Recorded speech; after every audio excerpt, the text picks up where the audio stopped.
For our homework this weekend, we are going to be talking about the course and consequences of World War II. Please feel free to take notes as you watch, but also be sure to answer the questions to make sure that you get your points.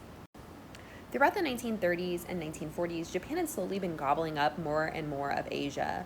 Most of this was driven by the need for resources, but there was also a Japanese cultural superiority component involved, and that led their generals to believe that they deserved to be the rightful ruler of Asian nations.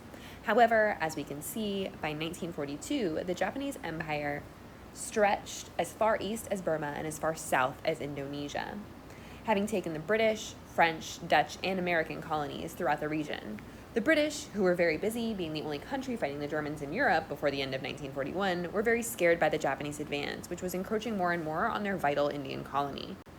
Before the date that will live in infamy, or December 7th, 1941, and the attack on Pearl Harbor, Hawaii, Japan's reach throughout the Pacific was worrying the U.S., who had imposed a blockade on Japanese oil imports from their conquered territories. Japan felt this went beyond the U.S.'s pledged neutrality, and so they attacked Pearl Harbor, bringing the U.S. into the war. This becomes known as the Pacific theater of the war, where primarily the United States, but also the British and the Australians, face off against the Japanese. For both sides, the combination of army, land-based troops, and naval warfare is integral, and the U.S. pursues a technique known as island hopping, where they refuse to play the game of attacking the farthest extent of the Japanese line and instead skip from island to island where the Japanese are weakest, with the goal of eventually getting to Japan. Let's take a break and talk about the war in Europe. Following the declaration of war by Britain and France against Germany on September 1st, 1939, with the invasion of Poland, Germany quickly deployed their new technique of blitzkrieg against France. Blitzkrieg translates to lightning war, and when the Germans used it, they would overwhelm enemy forces using a combination of land forces like tanks followed by troops with aerial bombardment. This technique proved effective because by May of 1940, France had surrendered in 6 weeks. By 1941, the US is involved, and here is the map of Europe. Britain is the only one still standing and fighting the Nazis. Obviously, there are underground resistance movements in each of the conquered territories, but the governments of these countries are either in cahoots with the Germans or they have fled and are in exile. Led by Stalin in the Soviet Union, they are also fighting the Germans, but they aren't much help to the British because, as you can see, they are busy fighting off Hitler deep within Russian territory. As the Russians fall back, they pursue what's known as a scorched earth policy, where basically they leave nothing for the German army to forage.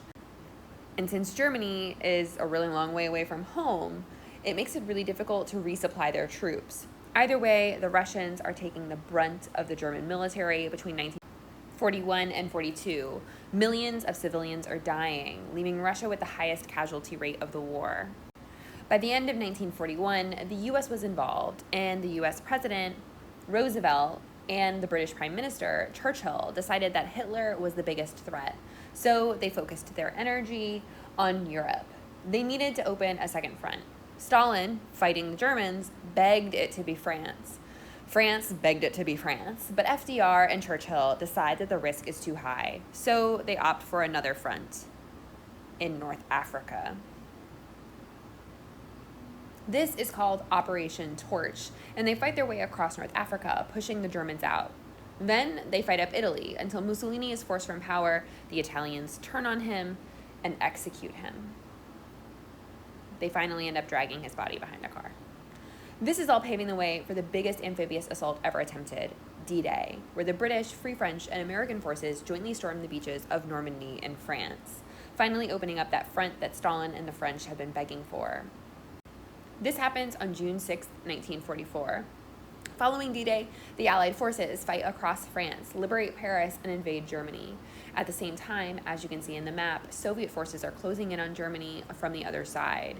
By the end of April 1945, Berlin is captured. Hitler is dead, and the war in Europe is over, allowing the British and the Americans to shift their focus to the Pacific and Japan. Following fighting in horrific jungle conditions in the Pacific, the U.S. creeps close enough to allow for bombing raids on Japan to become a more common occurrence. And this brings us to the second part of this episode: new tactics and technologies employed in the war. Typically, bombs are explosive, right? They hit something and an explosion is triggered. So what happens when you combine this explosive quality with an incendiary or fire-starting material? Well, you get a firebomb. And when you drop a series of firebombs in a particular pattern on a city, you can start a firestorm that will whip through an entire city, sometimes reaching temperatures of 1,500 degrees. You can inflict a lot of damage and burn an entire city to ashes. You can also kill a lot of civilians. A civilian is a non-combatant. In fact, the firebombing of Tokyo, seen here, conducted by the United States, kills more civilians in Japan than the atomic weapons used on Hiroshima and Nagasaki. Firebombing is also used in the German cities of Hamburg and Dresden, where as many as 100,000 people probably died in the ensuing infernos. These deaths illustrate an important point of World War II: the consideration of civilians as justifiable military targets. This is pretty new for World War II. Obviously, civilians have always died in war, but typically as collateral. They're at the wrong place at the wrong time. In World War II, the Allies and the Axis target civilians on purpose to damage the morale and the spirit of the enemy. The US and the British firebomb cities to break the spirit of the Germans and the Japanese. The US drops the atomic weapons on Hiroshima and Nagasaki. The Germans murder civilians in the woods, in concentration camps, along rivers, in forests. They bomb London and other cities throughout England. They starve Russians. They conduct forced death marches. The list goes on. The Japanese force Korean and Chinese women to serve as comfort women to Japanese soldiers. Murder and rape and pillage follow them throughout the regions that they conquer. No one is wholly innocent. It was a new way of thinking about those who actually held responsibility for war. If the citizens of a country are working in the factories that make the bullets that kill your soldiers, why aren't they viable targets? Won't it make the war end faster? Isn't it a justifiable moral cost? Sure, it's not optimal, but sacrifices have to be made, right? The civilian costs of the war are most tragically felt in the Holocaust. The origins of the Holocaust lie in Nazi Party racial policy. In order to reinvigorate Germany, the ideology proposed the idea of the survival of the fittest applied to race in an extreme way, purifying Germany by purifying its racial stock. Yes, they thought of people like we would think of cattle. It begins with the handicapped and those with genetic diseases. It grows to ban interracial marriages and promote emigration of those deemed undesirable, like Jews, Roma, and people of color. But it's the Great Depression, and there isn't anywhere to go. The other Western nations, at a meeting in Switzerland, refused to alter their immigration policies to allow for Jewish immigration. The British even freeze immigration to their territory of Palestine. Then, Jews are stripped of their rights, their citizenship, their property, their dignity. Unable to flee and unable to press their rights in court, with little recourse, no chance, and no choice, the arrests start, followed by the deportations, followed by the concentration camps and the death camps. We'll watch another video in which I discuss how this process happens in more depth, because I really think we owe it to these people. But it is the end cap to this week and the tragic culmination not only of World War II, but also of the evil that resides within mankind.